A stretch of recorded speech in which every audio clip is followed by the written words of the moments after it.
Hello, everybody. Uh, Another walk and talk. I got some pretty decent weather. Let's see if I can put this down here. And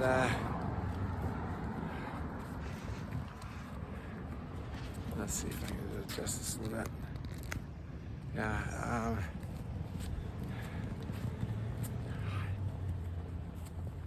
I was kind of struggling for something to talk about, interesting to talk about, and I thought it's on the forefront of my mind. Thought let's talk about AI or ChatGPT and how I use it, and I find it's not perfect, but it's amazing how it can.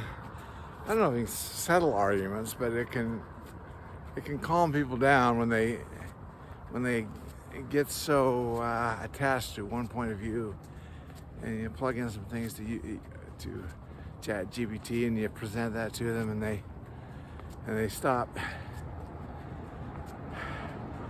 At least they quiet down for a little bit. I want to give you some examples. The other day, I was talking to a friend who is a Kamala voter, and he just cannot entertain the thought of ever supporting Trump or being behind Trump or agreeing with anything that he does. And he seemed to, as so many, jump on. Well, of course, his personality is rotten, but he's trying to destroy democracy, and the January 6th is a perfect example of that. And I didn't believe so. I thought January 6th was way overblown, but I didn't have any facts to back it up. So I did a little chat GPT. He said, what about all the violence and this and that and the other thing? And I asked it a couple questions and got some very interesting answers.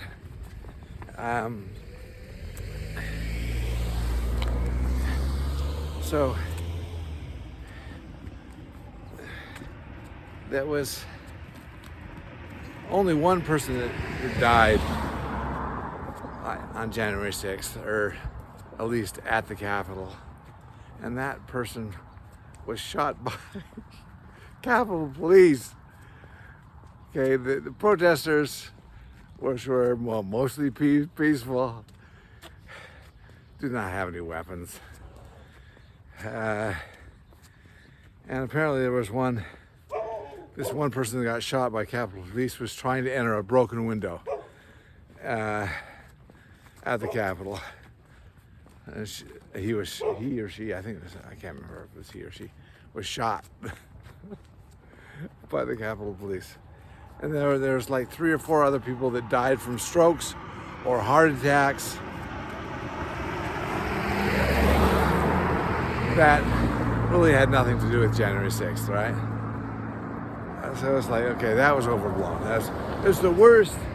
It was the worst attack on our democracy since 9/11, or the worst.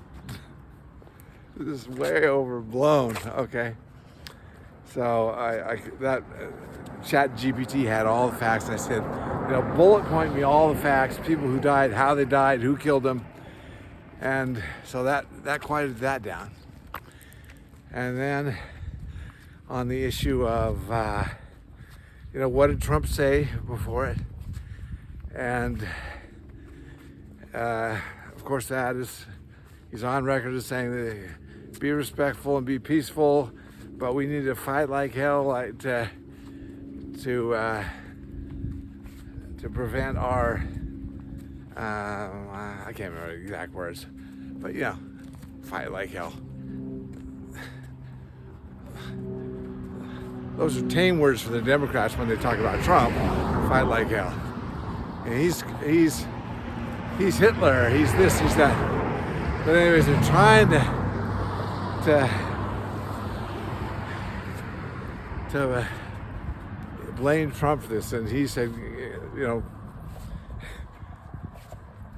go peaceful. And then we have all the videotape footage that finally came out that the Democrats were hiding, that showed protesters actually kind of being escorted through the building like they're almost like they're been given a tour.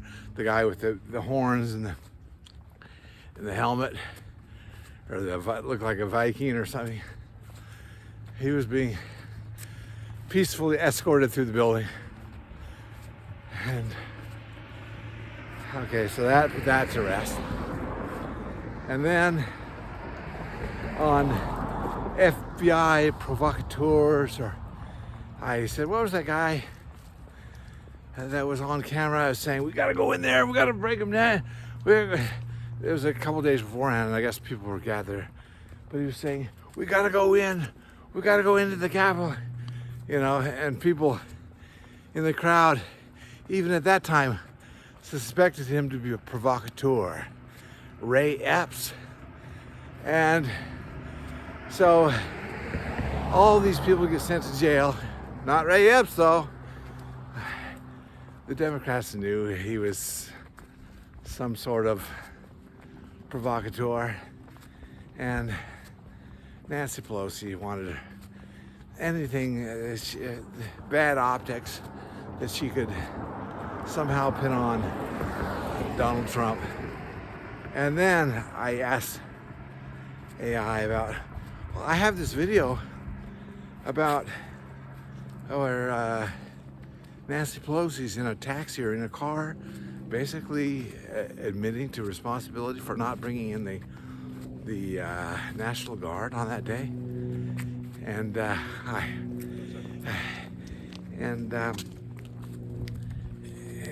AI said, I'm not aware of such a video.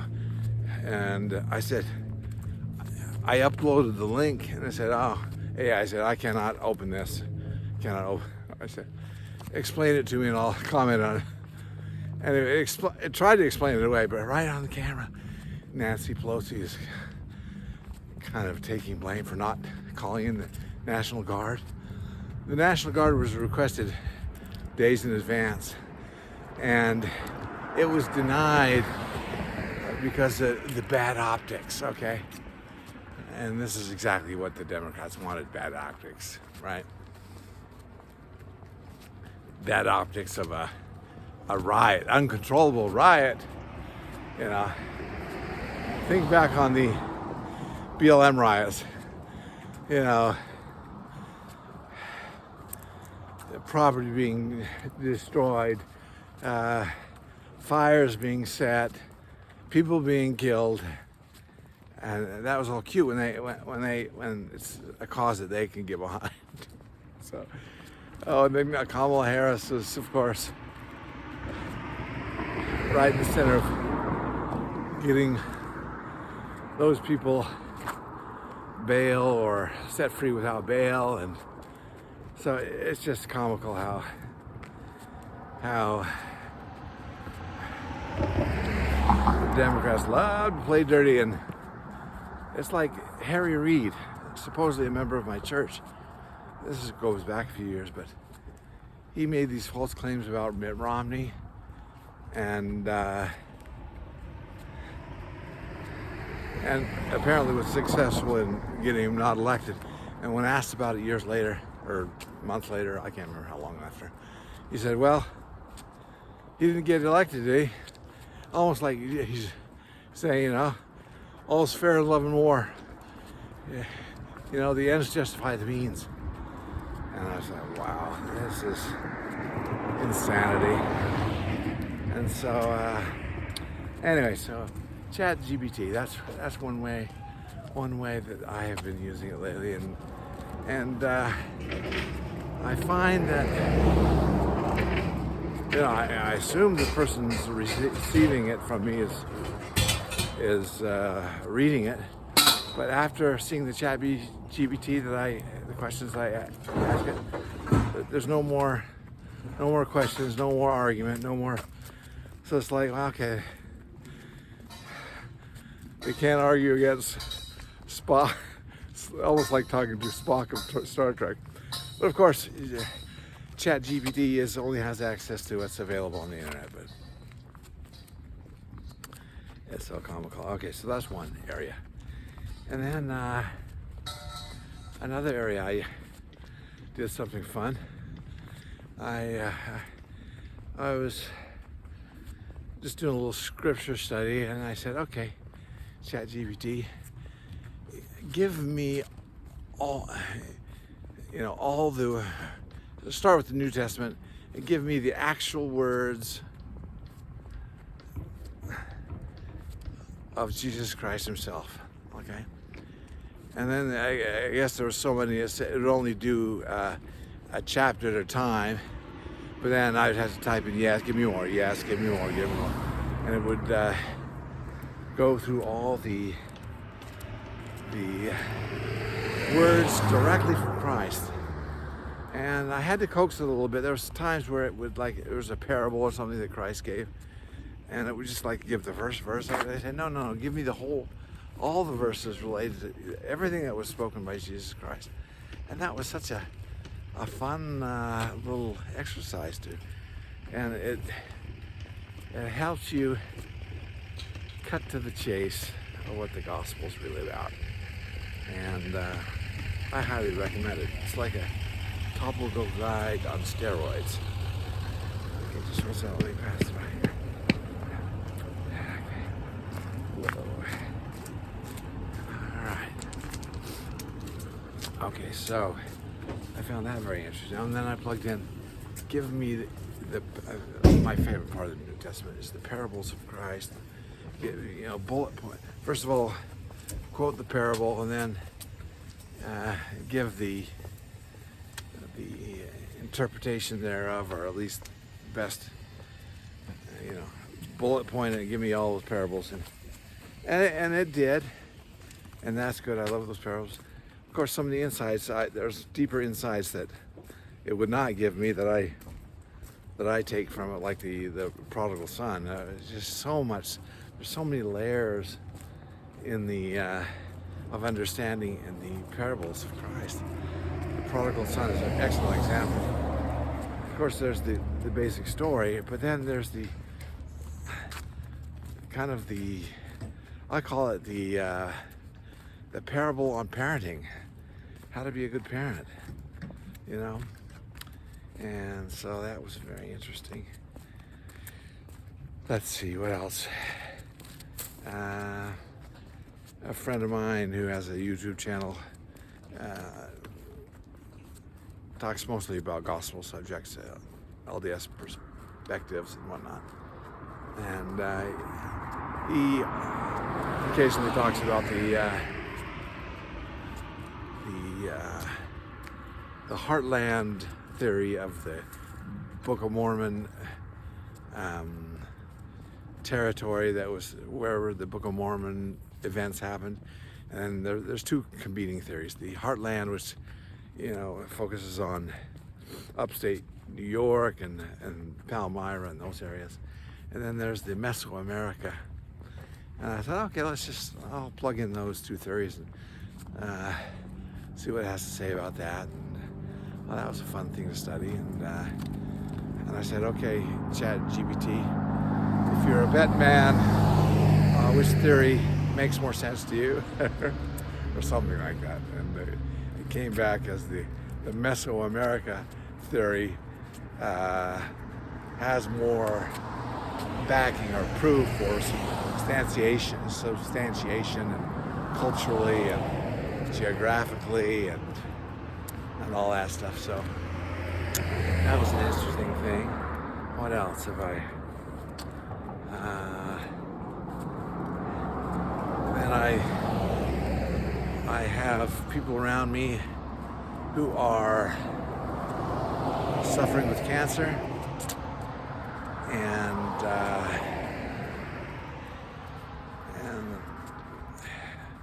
this person that I'm thinking of, kind of like me, said, I'm not going to do anything the conventional wisdom of radiation treatment or chemotherapy.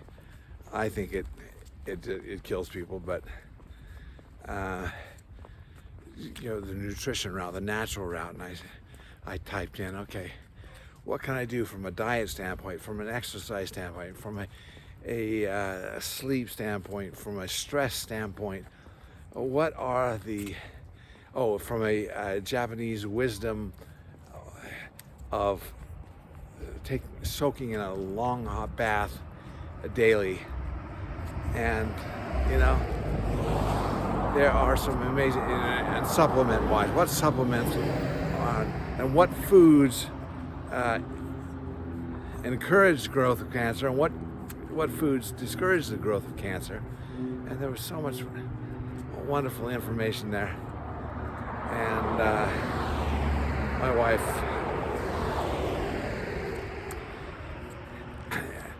is into these health discussions so much, and she's a big believer on the benefit of taking long hot baths, soaking in a hot tub. She tells me stories of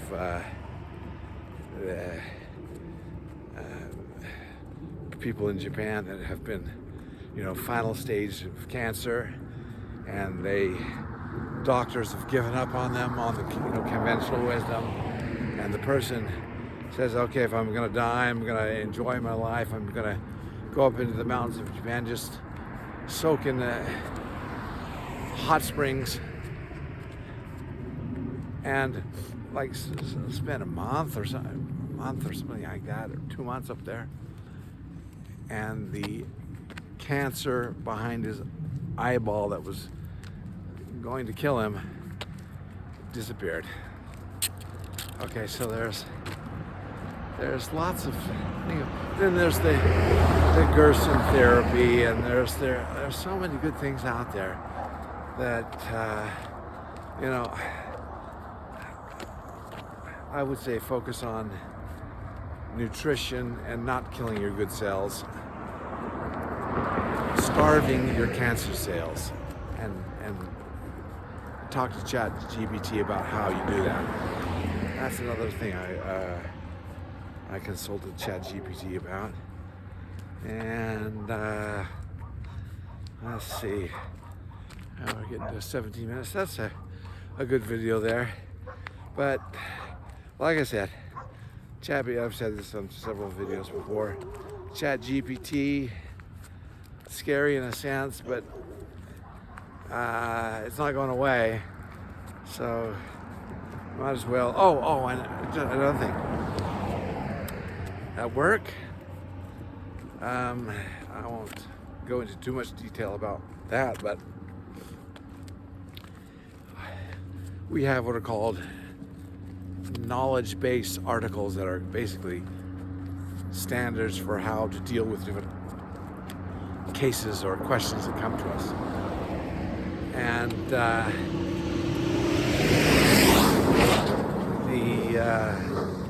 traditional search engine that we have available to us at work almost comes up with nothing. Very poor search engine. I had better luck with just regular Google, and now I type, regular Google at first, and then now I'm typing into ChatGPT when I can't find an answer, and it usually has a good answer for me, and it's usually in bullet point form that I can just easily copy and email to my customer. That's fantastic. So yeah, I say, yeah, use it. So anyways, and then just a comment or two about the election of Trump and his cabinet that he's putting together. I'm just so thrilled and so excited to, and the Trump effect has already taken effect. The fact that he's just the president-elect is during this kind of lame duck phase where before the inauguration, he's already having an impact on so many areas. And his team that he's pulling together, I'm just totally thrilled with. And so I'm thinking our Democrat friends who just cannot stomach Trump, I say, give him 100 days and then let's go back and evaluate it and ask yourself honestly if things are better off, if you're better off now than you were. And I'm confident the answer will be yes, but anyway, so things are looking up, and I'm very hopeful for the future of our country and the world. I feel like there are countries all over the world that are happy about his election and are going to see peace in the world because of it. Thank you. Bye-bye.